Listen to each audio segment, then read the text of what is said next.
오늘은 은혜와 평강이 있기를 원하노라는 제목으로 하나님의 말씀을 두 번째로 살펴보도록 하겠습니다.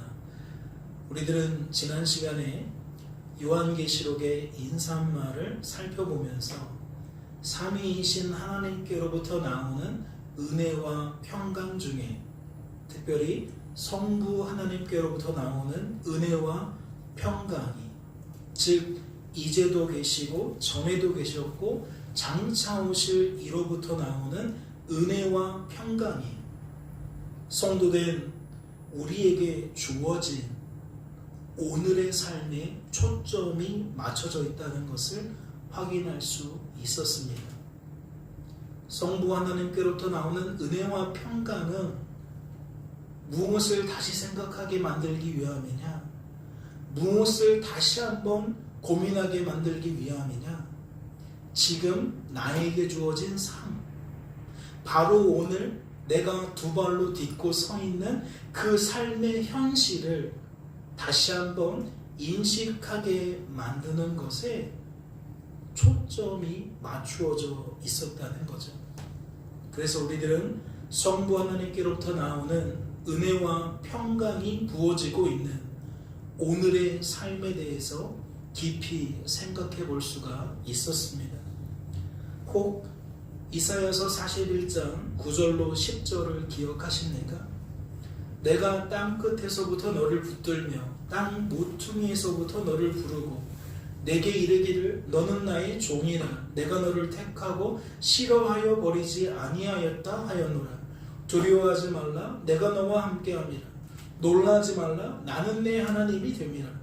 내가 너를 굳세게 하리라. 참으로 너를 도와주리라. 참으로 나의 의로운 오른손으로 너를 붙들리라. 말씀을 통해 우리들은 무엇을 발견할 수 있었죠? 구원받은 성도의 삶은 복된 삶이라는 것을 발견할 수 있었습니다. 구원받은 성도의 삶은 함께 하시는 하나님께서 하나님의 그 기쁘신 뜻을 따라 성도된 우리들이 두려워하지 않도록, 성도된 우리들이 놀라지 않도록 하나님의 때에 하나님의 방법으로 하나님의 열심을 통해 성도된 우리들을 굳세게 만드시는, 성도된 우리들을 도와주시는, 성도된 우리들을 붙들어 주시는 복된 삶이라는 것을 발견할 수 있었다는 거죠. 하지만 그것이 전부는 아니었습니다. 말씀은 성도에게 어떠한 삶이 주어졌다는 것을 전제하고 있는 겁니까? 그러한 하나님의 도우심이 필요한 삶이 주어졌다는 것을 전제하고 있는 거예요. 다시 말해 실족할 수밖에 없는 절망적인 삶이 성도에게 주어졌다는 것을 전제로 이사야 41장 9절과 10절 말씀은 풀어지고 있다는 거죠. 두려워할 수밖에 없는 고통스러운 삶이, 힘겨운 삶이 지금 그들에게 주어졌다라는 것을 전제하고 있다는 거예요. 놀랄 수밖에 없는 예상치 못한 삶이, 뜻밖의 삶이 그들에게 주어졌다는 것을 전제하고 있다는 거죠. 그 의미 자체가 무엇과 닿아 있어요? 오늘날 우리들과 굉장히 닿아 있죠. 모든 것이 우리가 예상한 대로 흘러가는 건 아니에요. 모든 것이 우리들로 하여금 평안하게 만드는 건 아니에요.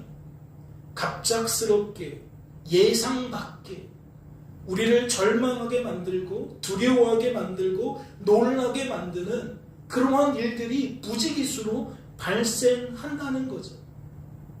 그 결과가 무엇인 겁니까? 성도가 실족하게 되는 겁니다. 아, 나는 하나님의 종이 아닌가 봐. 하나님이 나를 택한 것이 아닌가 봐. 하나님은 나를 싫어하시나 봐. 하나님은 나를 버리셨나 봐. 주어진 오늘의 삶 때문에 성도가 힘들어한다는 거예요. 주어진 오늘의 삶 때문에 성도가 버거워한다는 거죠. 그래서 이를 통해 발견한 것이 무엇입니까? 성도된 우리들에게 구원받은 성도의 삶이 복되다는 것을 하나님께서 계시해 주셔야만 우리들이 실족하지 않을 수가 있다는 거예요. 어떠한 일들을 만나면 우리는 만난 그 일을 생각할 수밖에 없어요.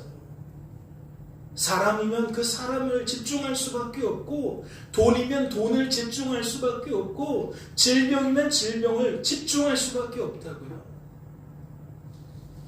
그래서 우리는 성도라도 뭐 할 수밖에 없어요? 실족할 수밖에 없어요. 두려움을 느낄 수밖에 없어요. 하지만 동일한 상황 속에서 하나님이 우리에게 계시해 주시면 우리는 어떠한 삶을 살게 됩니까? 놀라지 않는 삶을 살게 됩니다. 두려워하지 않는 삶을 살게 된다고요. 그래서 우리가 집중적으로 생각해 본 것이 무엇입니까? 계시가 무엇이냐라는 거예요. 계시. 하나님께서 계시해 준다는 게 무엇이냐는 거죠. 이는 하나님께서 우리들에게 주어진 삶이 복된 삶이라는 것을 깨닫도록, 인정하도록, 고백하도록 우리들의 생각과 감정과 의지를 굳건하게 만들어 주신다는 거예요. 도와주신다는 거예요. 붙들어 주신다는 거예요. 그래서 우리는 두려워하지 않게 된다는 거죠. 두려워할 수밖에 없는 우리들이 그 하나님 때문에 두려워하지 않게 된다는 겁니다. 말씀을 보실까요? 나 요한은 너희 형제요 예수의 환난과 나라와 참음에 동참하는 자라. 하나님의 말씀과 예수를 증언하였으므로 말미암아 밤모라 하는 섬에 있더니. 사도 요한이 무엇을 나타내고 있는 겁니까? 계시받은 그가 자신에게 주어진 삶을 어떻게 인식하게 되었는지를 나타내고 있는 거예요. 그는 어떻게 소개하고 있죠? 첫째, 예수의 환난에 동참하는 삶으로 소개하고 있습니다. 둘째, 예수의 나라에 동참하는 삶으로 소개하고 있습니다. 셋째, 예수의 참음에 동참하는 삶으로 소개하고 있습니다. 이는 무엇을 표현하는 거죠? 성도된 우리들을 실족하게 만드는 오늘이라는 삶을, 예수의 환난을 성도된 우리들이 체감하는 삶으로 표현한 거예요. 성도라도 마냥 장밋빛 암이라고, 장차 받을 고난이 있다고 우리가 누누이 설명을 드렸잖아요. 그런데 거기서 끝나지 않았죠. 장차 받을 고난 더하기 무엇이 더해지죠? 두려워할 필요가 없다는 것이 더해지죠. 왜 고난이 우리 앞에 펼쳐져 있는데 두려워하지 않는 거죠?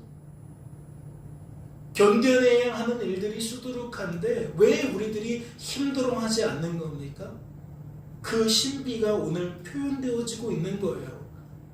성부 하나님께로부터 나오는 은혜와 평강을 통해 환난 속에서도 우리는 무엇을 누린다는 거예요? 무엇을 누릴 수 있다는 거죠? 예수의 나라를 누린다는 거예요. 예수의 나라를 누릴 수 있다는 거죠. 지금 사도 요한은 그것을 몸소 체험하고 있는 거예요. 밤모라는 섬에 유배를 당했지만 그 유배지에서도 무엇을 느끼는 거예요? 하나님의 나라를 느끼는 거예요. 하나님의 나라를 누리는 거예요. 성부 하나님께로부터 나오는 은혜와 평강 때문에 그는 환난 속에서도 예수의 참음을 누리게 된다는 거죠. 누릴 수 있다는 거예요. 이해가 되셨습니까? 성부 하나님께로부터 나오는 은혜와 평강은 우리의 삶을 복된 삶으로 인식하게 만드는데 무엇으로 이것이 가능하다? 하나님이 하나님의 뜻을 따라 계시해 주심으로 가능하다. 즉 우리의 생각과 감정과 의지를 변화시켜 주심으로 가능하다. 그 샘플이 누구냐? 사도 요한이다. 요한계시록을 기록하고 있는 계시받은 요한이다. 그래서 요한이 어떻게 표현한다? 자신에게 주어진 삶을 예수의 환난과 나라와 참음에 동참하는 것으로 표현한다. 따라서 저는 묻지 않을 수가 없어요. 사랑하는 성도 여러분, 여러분은 여러분의 삶이 어떠한 삶으로 여겨지십니까? 지난 3일간의 삶이, 이 한날의 삶이, 이 예배 시간이 어떠한 삶으로 여겨지시나요? 성부 하나님께로부터 나오는 은혜와 평강이 부어지고 있는 삶으로 여겨지십니까? 말씀에 소개된 오늘의 삶으로 여겨지시냐는 거예요. 말씀을 듣게 하신 하나님께서 그냥 듣게 하셨을 리가 없습니다. 말씀을 따라 역사하시는 하나님을, 말씀을 통해 역사하시는 하나님을 주어진 삶 속에서 더욱 깊이 깨닫고 인정하고 고백하게 되시는 저와 여러분 될 수 있기를 주님의 이름으로 소망합니다. 오늘은 지난 시간에 이어서 삼위이신 하나님께로부터 나오는 은혜와 평강에 대해서 살펴보도록 하겠습니다. 말씀을 보세요. 요한은 아시아에 있는 7교회에 편지하노니 이제도 계시고 전에도 계셨고 장차 오실 이와 그의 보좌 앞에 있는 7 영과 또 충성된 증인으로 죽은 자들 가운데서 먼저 나시고 땅의 임금들의 머리가 되신 예수 그리스도로 말미암아 은혜와 평강이 너희에게 있기를 원하노라. 말씀에 소개된 그의 보좌 앞에 있는 7 영이라는 것은 누구를 가리키는 걸까요? 성부 하나님과 성자 하나님이 언급되어지고 있는 문맥의 흐름만으로도 우리들은 이것이 성령 하나님을 가리키고 있다는 것을 알 수가 있습니다. 참, 이제도 계시고 전에도 계셨고 장차 오실 이는 성부 하나님을 가리키고 그 뒤에 충성된 증인으로 죽은 자들 가운데서 먼저 나시고 땅의 임금들의 머리가 되신 예수 그리스도가 나타나니까 남은 건 무엇밖에 없어요? 성령 하나님밖에 없어요. 그러니까 그의 보좌 앞에 있는 7 영은 성령 하나님을 가리키는 것이다. 알 수가 있다는 거죠. 그렇다면 묻지 않을 수가 없죠. 말씀은 왜 성령 하나님을 7 영으로 표현했을까요? 다르게도 표현할 수 있는데 왜 7 영으로 표현했냐는 거예요. 이는 온전하시고 완전하신 하나님의 하나님 되심을 표현하기 위해 그리한 겁니다. 다시 말해 온전과 완전과 완성과 충만 등을 의미하는 7이라는 숫자를 통해 7이라는 숫자를 통해 온전하시고 완전하신 하나님의 하나님 되심을 표현했다라는 거죠. 그렇다면 또다시 묻지 않을 수가 없어요. 말씀은 성령 하나님을 어째서 보좌 앞에 있는 7 영으로 표현했을까요? 이는 성령 하나님이 성부 하나님과 동등한 영광과 동등한 권위를 가지신 하나님이심을 나타내는 것인 줄로 압니다. 그 이유가 무엇이죠? 말씀에 소개된 보좌라는 것은 성부 하나님의 영광과 권위를 나타내기 때문입니다. 그러니까 보좌 앞에 있는 7 영이라는 것은 성부 하나님과 성령 하나님이 동등한 영광과 동등한 권위를 가지고 있다라는 것을 우리들에게 알려준다는 거죠. 하지만 그것이 전부는 아닙니다. 이는 성령 하나님이 성자 하나님이신 예수님과 어떠한 관계가 있는지를 드러내기 위함입니다. 말씀을 보세요. 이새의 줄기에서 한 싹이 나며 그 뿌리에서 한 가지가 나서 결실할 것이요 그의 위에 여호와의 영 곧 지혜와 총명의 영이요 모략과 재능의 영이요 지식과 여호와를 경외하는 영이 강림하시리. 누구에 대한 이야기예요? 장차 오실 메시아이신 예수님에 대한 이야기예요. 즉 예수님에 대하여 예언하고 있는 말씀이라는 거죠. 그러니까 2절 말씀에 그의 위에라는 것은 예수님 위에라는 의미가 되는 거예요. 그러면 묻지 않을 수가 없습니다. 예수님 위에 누가 강림한다고 말씀이 소개하고 있는 겁니까? 여호와의 영, 지혜의 영, 총명의 영, 모략의 영, 재능의 영, 지식의 영, 여호와를 경외하는 영으로 표현되어진 그 영이 강림한다라고 소개하고 있는 거예요. 다시 말해 말씀에 소개된 7 영이 초림하신 예수님 위에 강림할 거라고, 성육신하신 예수님 위에 강림할 거라고 예언했다는 거죠.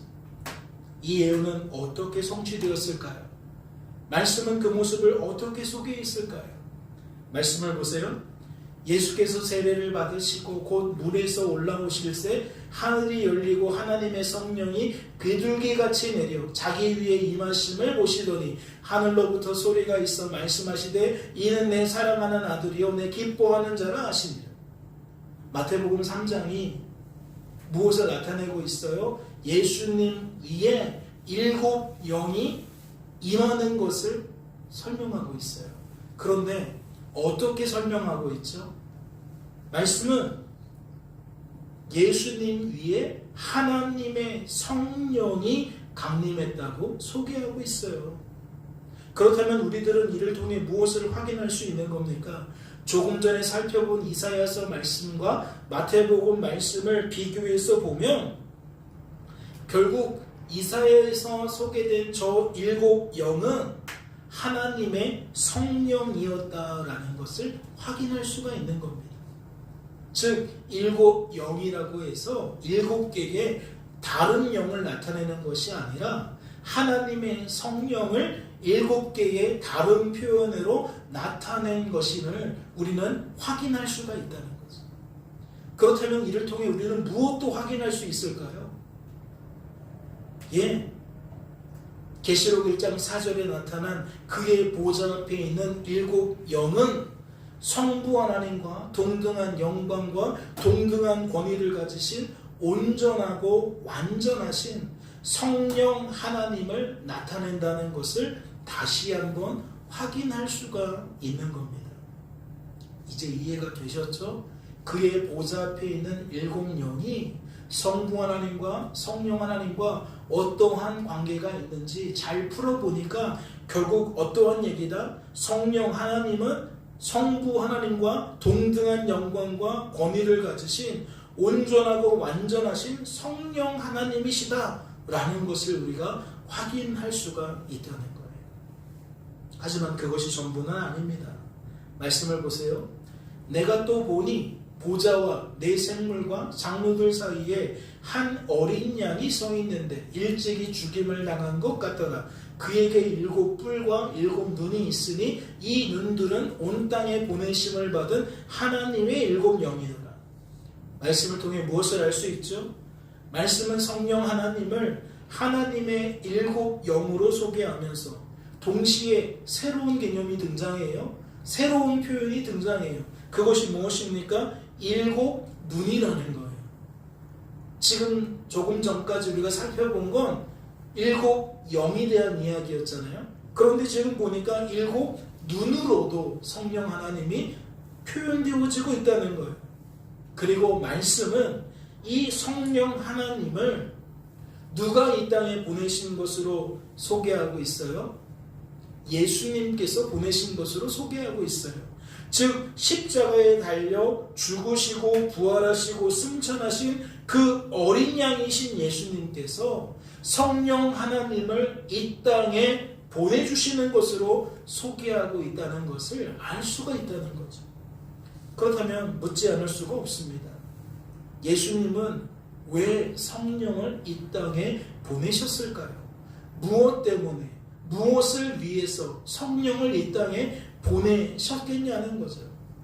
바꾸어 말하면 성령 하나님이 이 땅에서 하시는 일이 무엇이냐는 거예요. 말씀을 보세요. 스가랴서 4장 말씀을 보니까 그가 내게 대답하여 이르되 여호와께서 스룹바벨에게 하신 말씀이 이러하니라. 만군의 여호와께서 말씀하시되 이는 힘으로 되지 아니하며 능력으로 되지 아니하고 오직 나의 영으로 되느니라. 작은 일의 날이라고 멸시하는 자가 누구냐? 사람들이 스룹바벨의 손에 다림줄이 있음을 보고 기뻐하니라. 이 7은 온 세상에 두루 다니는 여호와의 눈이라 하니라. 하나님께서는 스가랴 선지자에게 환상을 통해서 성전은 오직 성령 하나님을 통해서만 세워진다는 것을 계시해 주셨습니다. 요한에게 계시해 주신 것처럼 요한에게 이러한 하나님의 생각과 감정과 의지를 채워주신 것처럼 스가랴 선지자에게도 채워주셨다는 거죠. 이는 바벨론 포로였던 이스라엘 백성들이 다시 이스라엘로 귀국한 다음에 성전을 재건하려다가 이게 힘들어요. 내부적으로도 힘들고 외부적으로도 힘들어요. 어려워서 그 사람들이 포기하고 싶어 합니다. 더 이상 진행할 수 없다고 자포자기할 때에 이러한 계시가 스가랴에게 임했다는 거예요. 이는 무엇을 알려주시기 위함인 거죠? 선지자 스가랴를 통해 당대의 이스라엘을 대표하는 지도자 스룹바벨을 향해 무엇을 알려주시기 위함이냐고요.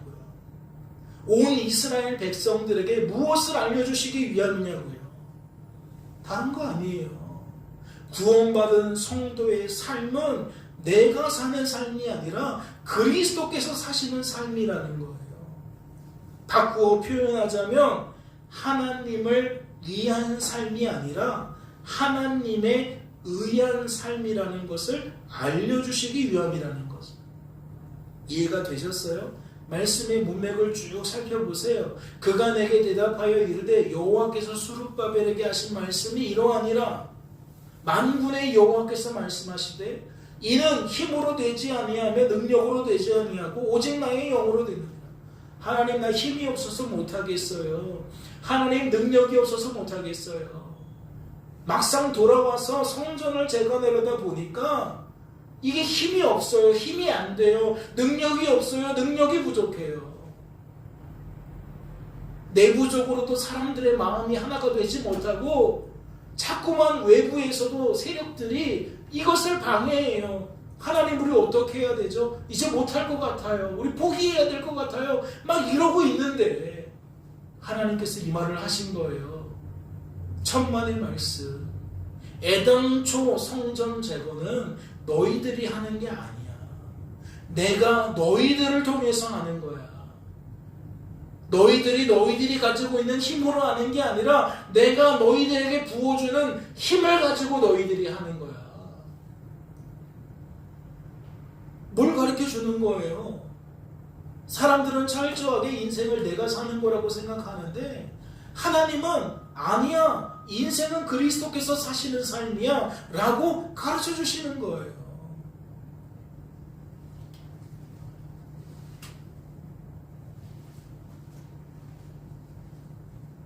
그뿐만이 아니죠.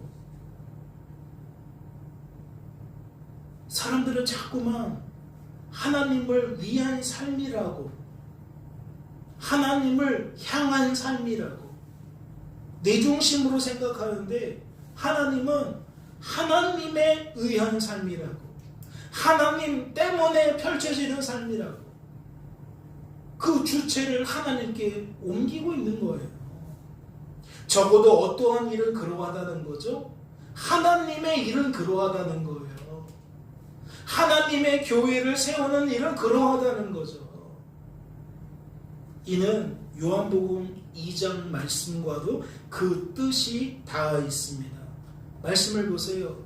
예수께서 대답하여 이르시되 너희가 이 성전을 헐라 내가 사흘 동안에 일으키리라. 유대인들이 이르되 이 성전은 46년 동안의 지었거늘 내가 3일 동안에 일으키겠냐 하더라. 그러나 예수는 성전된 자기 육체를 가리켜 말씀하신 것이다.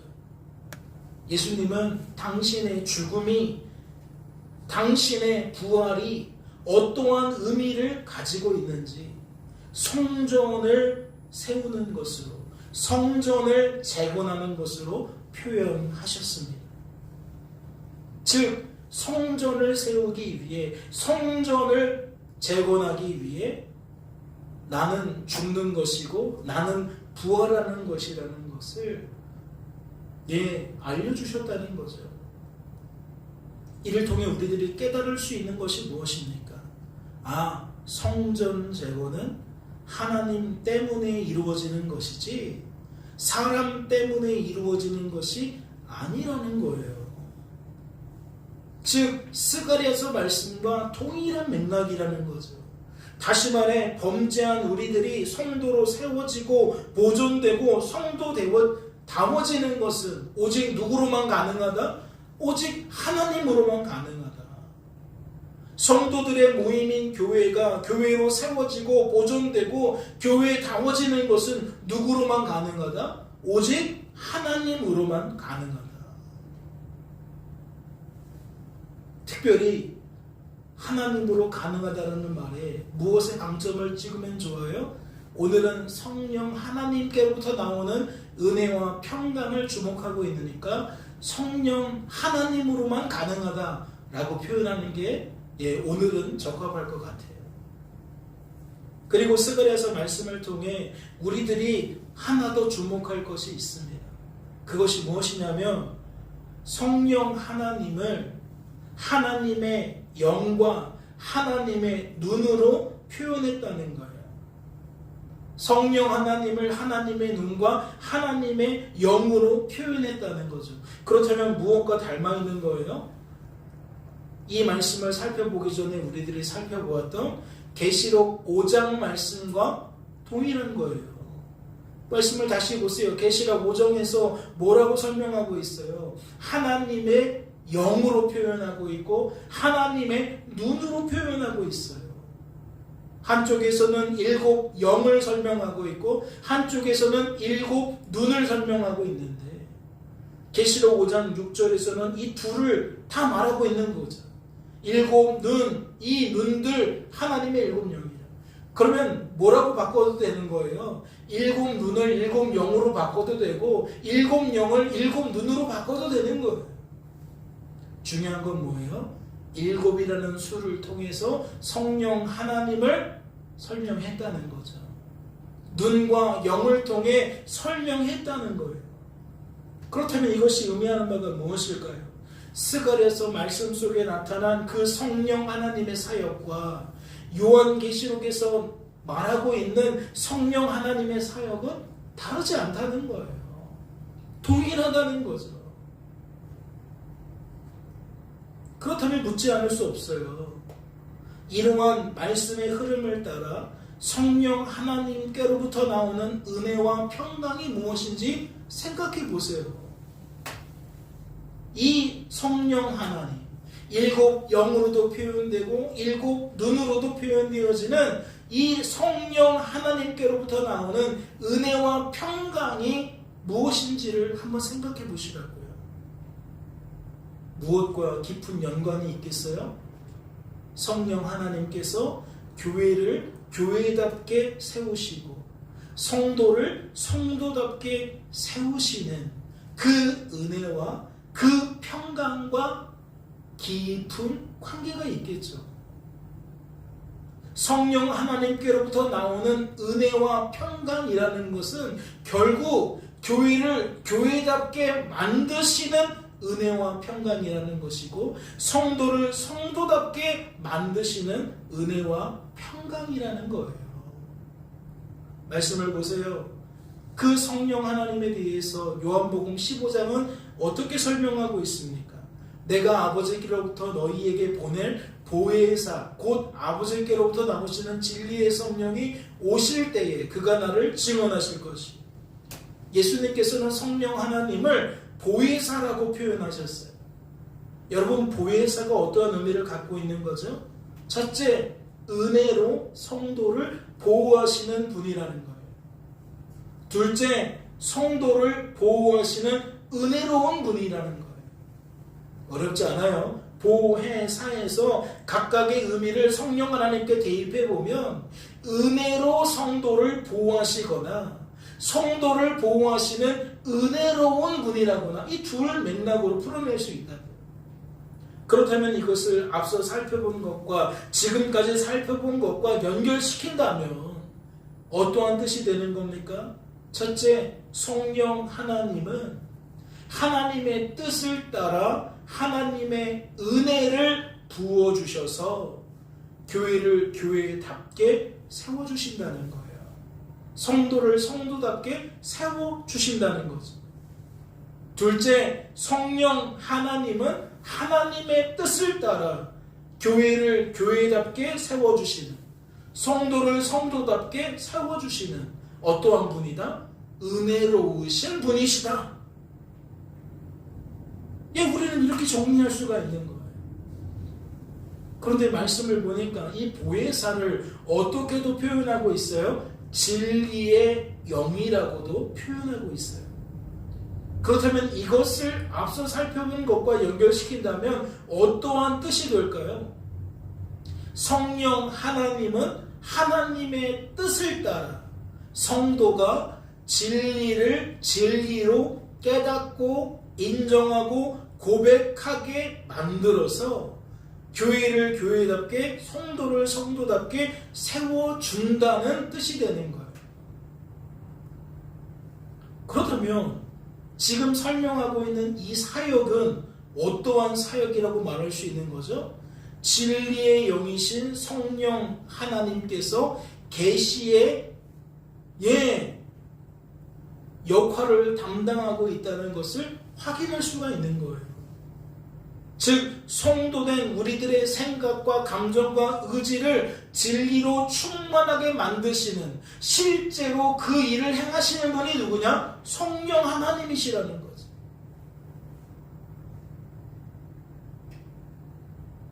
교회가 교회로 세워지고 보존되고 교회다워지게 만드는 계시의 사역을 누가 하는 거냐?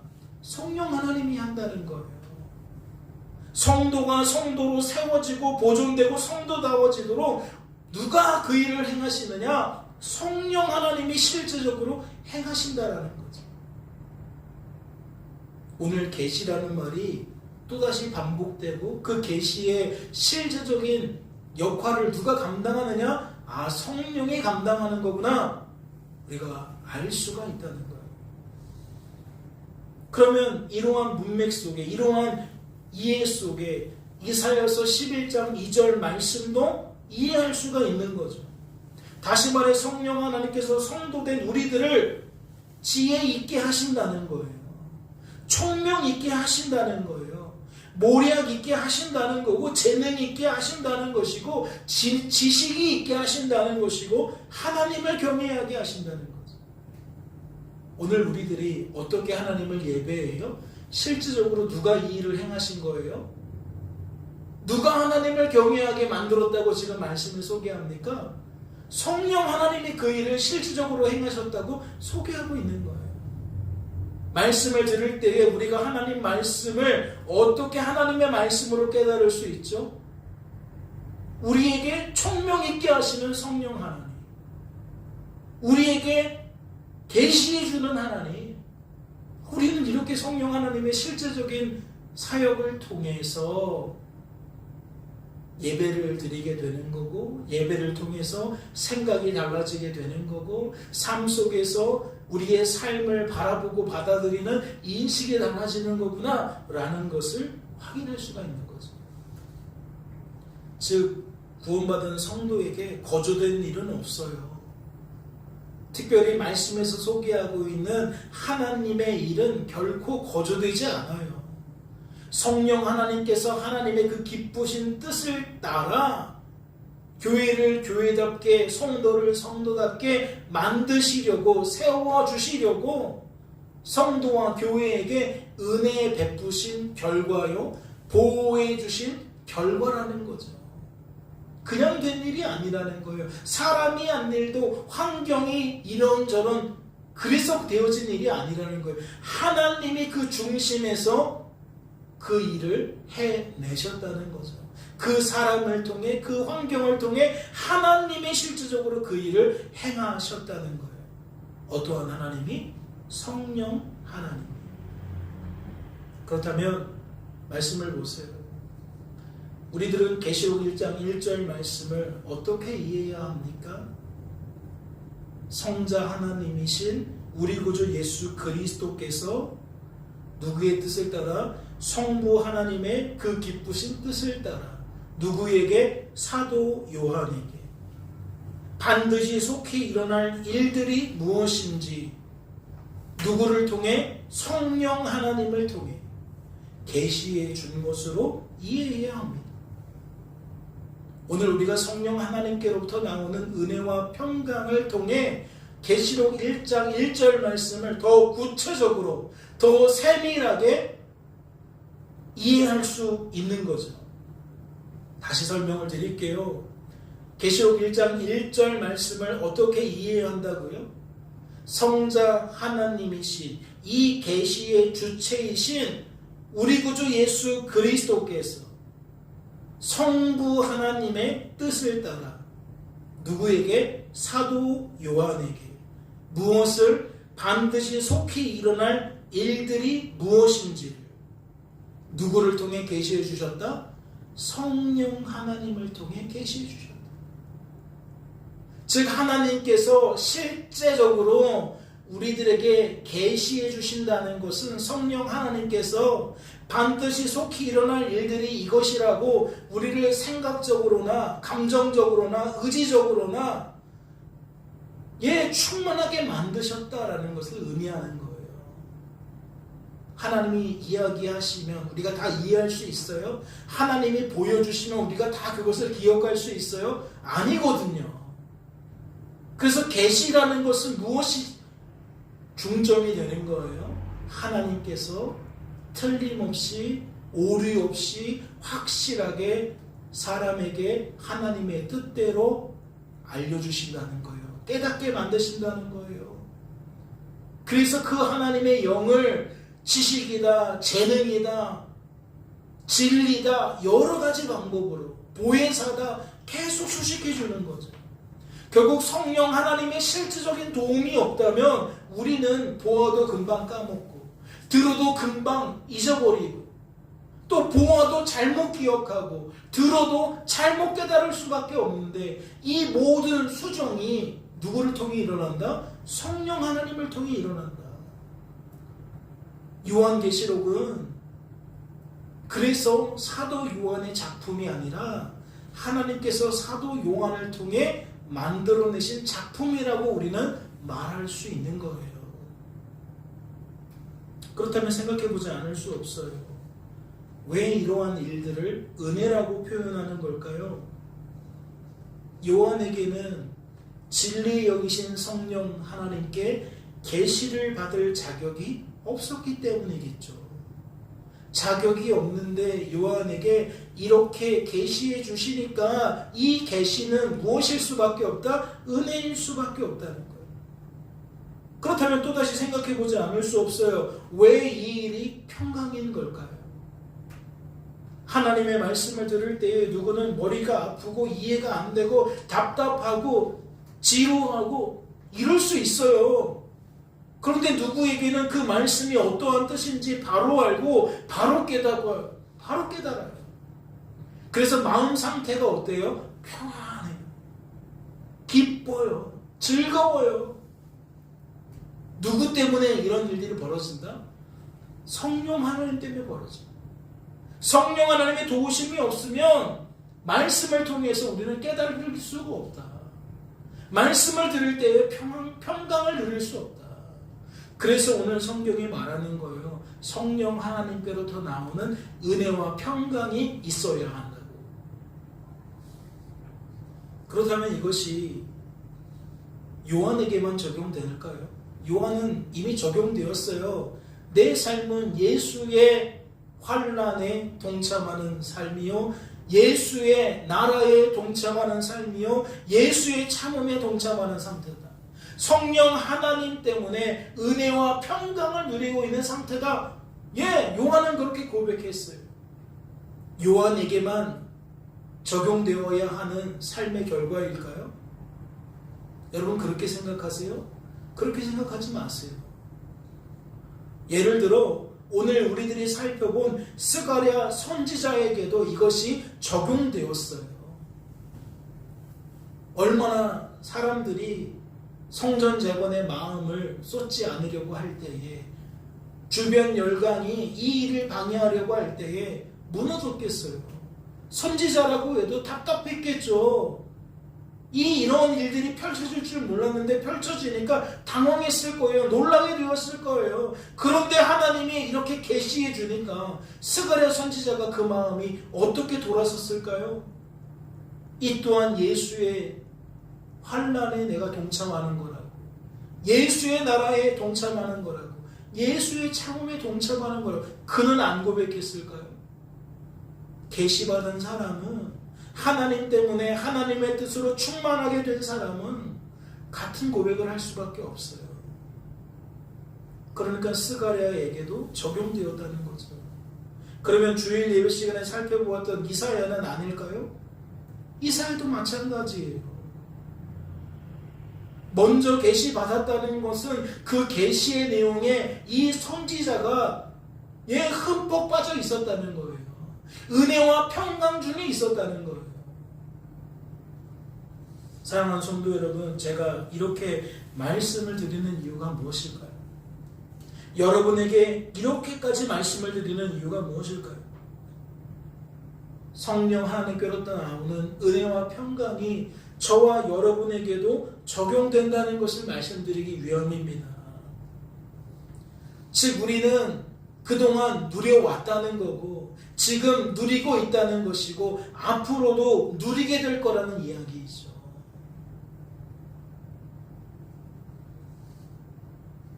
눈앞에 순간적으로는 이러한 은혜가 없는 것처럼 여겨질 수 있어요. 하나님은 날 버렸어. 하나님은 날 싫어하나 봐. 그렇게 여길 수 있어요. 그러나 잘 생각해 보시라고요.